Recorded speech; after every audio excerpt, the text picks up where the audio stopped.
Menurut dokter yang memeriksanya di rumah sakit Bayangkara, luka di pelipis Romeo tidak membahayakan kepalanya. Namun dokter menyarankan, supaya Romeo dirawat 1 hari lagi di rumah sakit itu, untuk pemulihan kondisi kesehatan tubuhnya. Tapi, walaupun Gadisa dan The Plastic Four membujuk, agar Romeo menerima saran dokter, Romeo tetap bersikeras mau pulang.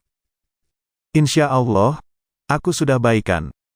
Lagian, kan dokter juga sudah bilang kalau lukaku tak berbahaya, alasan Romeo, walaupun sesekali denyutan rasa nyeri masih betah menggigit kepalanya.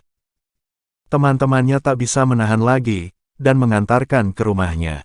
Romeo berpesan, supaya kejadian hari itu tidak usah diberitahu pada Bella atau teman-teman sekampus lainnya. Setelah 2 hari beristirahat di rumah, dan merasa kondisi tubuhnya sudah pulih seutuhnya, Romeo memutuskan pergi ke kampus. Di saat akan mulai menyusun skripsi begini, ia enggan terus-terusan bolos kuliah. Pun hari ini, ia mengikuti kuliah, duduk berderet dengan The Plastic Four sambil memperhatikan seseorang. Dulu, gadis berkulit putih halus yang duduk di deretan paling depan, tepat di depan meja dosen itu adalah kekasih hatiku. Bisik Romeo dalam hatinya. Gadis itu, Gadisa, terlihat begitu anggun pagi itu dengan gaun berwarna putih dipadukan dengan rok panjang berwarna biru muda, membungkus tubuhnya. Disa pasti suka sekali sama 2 warna itu, pikir Romeo, karena dalam pengamatannya warna pakaian gadis itu selalu saja kombinasi biru muda dan putih. Kalau ia pakai gaun atau baju warna biru muda, pasti dipadu sama rok panjang putih atau sebaliknya seperti hari ini, gaun putih dan rok panjang biru muda. Atau mungkin hanya pakaian seperti itu yang ada di dalam lemari pakaiannya. Sesekali pikiran konyol itu melintas di benaknya. Lalu ia tergelak dalam hati, mana mungkin gadis berada seperti Gadisa tak punya pakaian lain, seperti yang sering terlihat dikenakannya itu. Gadisa memang selalu serius setiap kali mengikuti kuliah, seperti pagi itu. Sesekali ia menyibak rambutnya, tatkala angin yang berhembus nakal, membuat rambutnya tergerai menutupi sebelah matanya yang terus menatap lurus, memperhatikan Pak Firdaus, dosen mata kuliah akuntansi internasional yang begitu bersemangat menyampaikan materi kuliah. Berbanding terbalik dengan Romeo, yang pagi itu seperti enggan melepaskan pandangannya kepada Gadisa, seakan tak ingin melewatkan sedetik waktu pun, untuk menatap sebelah wajah gadis itu dari sudut tengah ruang kuliah, posisi strategis untuk memperhatikan gerak-gerik mantan kekasih hatinya itu. Gadisa, dulu nama itu yang selalu ditunggu Romeo saat setiap kali dosen mengabsennya.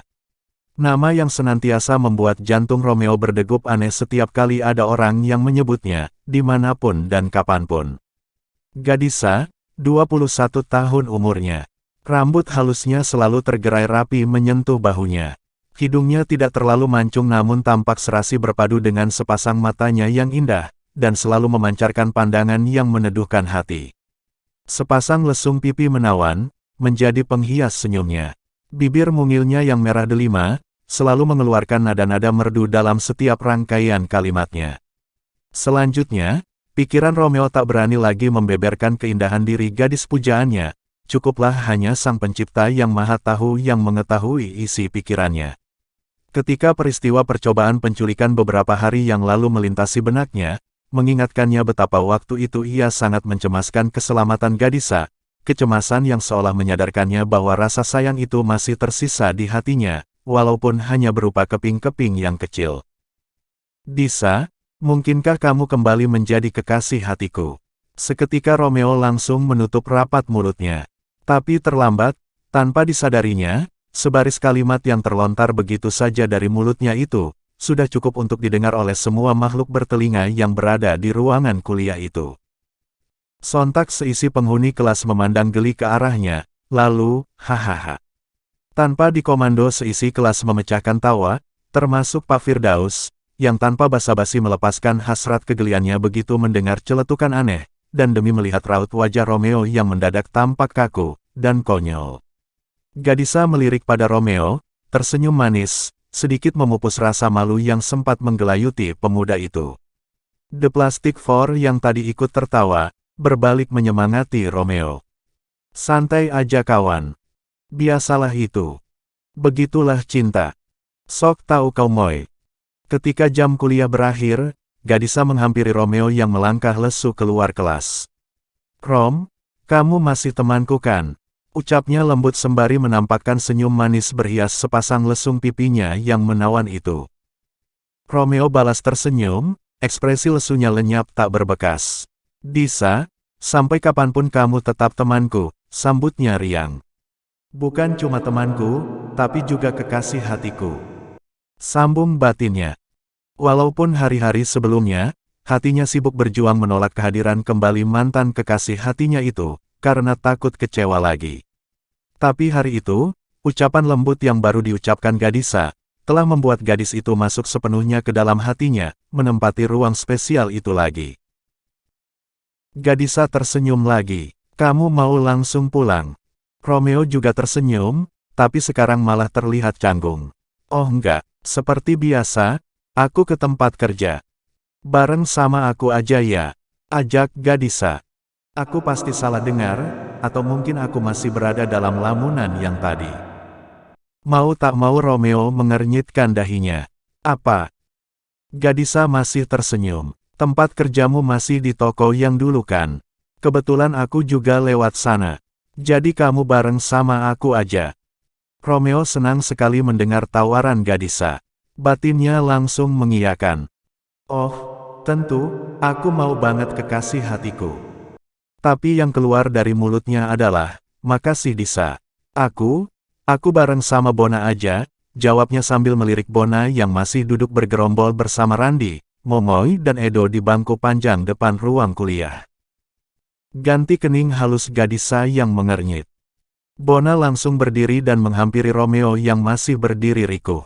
Sorry bro, aku sama Momoy dan Edo, mau ke Panam, ke rumah Randi. Kamu sama Disa aja Rom, katanya sambil menoleh ke Randi, Edo dan Momoy. Ketiga temannya itu mengangguk setuju, malah sambil mengacungkan jempol. Konspirasi nih, pikir Romeo, membuat bahasa tubuhnya semakin serba salah. Dasar kantong plastik, degup jantungku makin gak karu-karuan nih. Ayo Rom, ajak Gadisa. Entar kamu terlambat ke tempat kerja lagi. Romeo tak kuasa lagi beralasan, dan memang tidak ada alasan untuk menolak ajakan kekasih hatinya. Ayolah, jawabnya lirih. Pelan amat suaranya Rom, kayak suara tikus kegencet meja, hihihi, ledek Momoy sambil cekikikan pelan. Namun cekikikannya terhenti ketika jitakan Edo mampir di jidatnya. Hus, dasar cupu lebay. Jaga tuh mulut, semprot Edo, bersiap mengirimkan jitakan kedua. Kira-kira dong, main jitak aja, emangnya kepalaku kaleng kerupuk apa? Protes Momoy sambil menjauhkan kepalanya dari sasaran jitak berikutnya. Giliran Randi yang tertawa meledek. Hihihi, iya, kepala kau itu kaleng kerupuk penyok.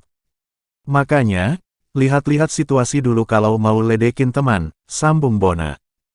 Momoy hanya menggerutu tak jelas sambil membetulkan letak kacamatanya, yang tiba-tiba melorot ke ujung hidungnya. Gadisa tersenyum geli melihat tingkah renyah teman-temannya.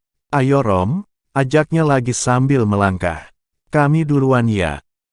Aku duluan kawan-kawan. Assalamualaikum, pamit Romeo pada teman-temannya. Waalaikumsalam, jawab keempat temannya kompak sambil dilanjutkan dengan tingkah konyol mereka. Inilah pasangan abad ini. Seru Edo. Romeo and Gadisa, timpal Randi. Sweet, mantaps. Bona tak mau kalah. Tinggal Momoy yang menggerutu kesal. Tadi aku dijitakin karena meledek, sekarang malah kalian yang main ledek seenaknya. Randi tertawa lagi. Ini situasinya lain Moy. Momoy merengut kesal. Lain apaan? Itu tadi bukan meledek, tapi kami lagi kasih semangat buat Romeo, sahut Randi sambil melirik Edo dan Bona, keduanya mengangguk setuju. Tetap aja itu namanya meledek. Payah, kalian mau menang sendiri. Sungut Momoy geram, kali ini sambil menarik pinggang celananya yang melorot.